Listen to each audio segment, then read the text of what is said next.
Ռուսաստանի հայերի միություն, համաշխարհային հայկական կոնգրես, Եվրասիական գործընկերության ֆորում։ 3 կառույցների նախագահ Արա Աբրահամյանը կես ժամ պատմեց, ինչ է արել 1 տարում, քանի ծրագիր որ ոլորտներում։ Եթե կա մի ծրագիր, որը Արա Աբրահամյանը դեռ չի իրականացրել, հյուսիսային պողոտայի շինարարությունն է, ասաց ու չսպասելով հարցի, տեղեկացրեց, թե ինչու է գործը ձգձգվում։ Ասում եմ, պարոն Աբրահամյան, դուք միշտ ասում եք, ամեն ինչ կարող եք, ամեն ինչ, այսին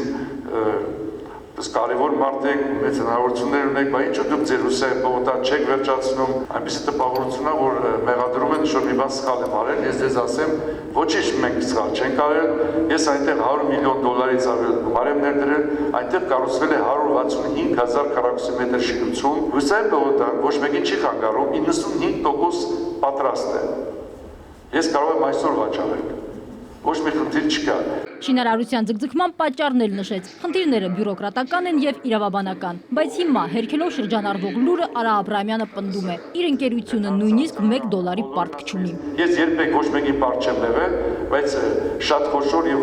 եւ հայ ընկերությունները ինձ պարտք են։ Ում որ ես պարտք էի, բոլորը ինձանից շատ արագ եկան, որտեղ մտածեցին երևի ես բանկրոտ եմ, ես ինչ եմ, իրաց փողերը հետ ուզեցին։ Եվ Հայաստանում, որ ես ունեի բանկերի պարկ, ինձ 1 ամիս ժամանակ տվեցին բոլոր գումարները ես հետ վճարեցի։ Որ ծրագրի մասին Արա Աբրահամյանը չասած, նրա կողքին տեղավորված պաշտոնյաները թվարկեցին եւս կես ժամ։ Տպավորություն էր, թե Ռուսաստանի հայերի միության նախագահը ընտրարշավի է պատրաստվում։ Լրագրողների համար այդ հարցը առաջին տեղում էր, Աբրահամյանի համար վերջին։ Դա ամենավերջի հարցն է, այս թվում, որ պետք է պես պատասխանեի, բայց եթե ուզում եք հիմա ասեմ։ Ու ասաց, ավելի ճիշտ կրկնեց ամիսներ առաջ ասվածը։ Սկզբում որոշել էր, պատրաստվում էր մասնակցել խորհրդարանի ընտրությանը, հիմա միտքը փոխել է, խնդիրներ են առաջացել։ Ամեն ինչ նորմալ է, հիմա կա մի քիչ խնդիրներ ազնական, որոշում եմ կայացրել չմասնակցել ընտրություններին։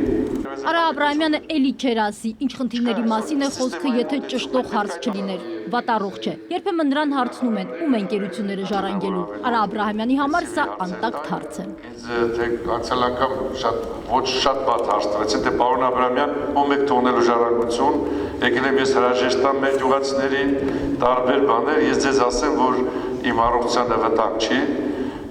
սպառնում, խնդիրը գնում է բուժման համար։ Ռուսաստանի հայերի միության նախագահը դեռ չի որոշել, որ քաղաքական ուժին է սատարելու։ Նախ պետք է ծրագրերն ուսումնասիրի։ Մինչև այդ հայտարարում է, աջակցելու է Կարեն Կարապետյանի կառավարությանը։ Ես հավատում եմ, որ Հայաստանը կարող է լինել տարածաշրջանի ամենազարգացած,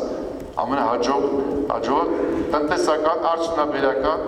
նոր տեխնոլոգիաների կենտրոն։ Մի գրամ չեմ կասկածում։ Կողմ է ռուս դիվանագետի առաջարկին ԱՊՀ-ում ռուսերենը երկրորդ պետական լեզու դարձնել։ Այո կամ ոչ, Արա Աբրահամյանը չի ասում։ Խոստովանում է, ինքն այդպես էլ ռուսերեն չսովորեց։ Մարդիկ դրա համար ուսուցիչ են վարձում։ Ինքը ռուս աղջկա հետ ամուսնացավ, էլի չստացվեց։ Շաքե Ղազարյան, Արմեն Շահոյան, ժամը լրատվական։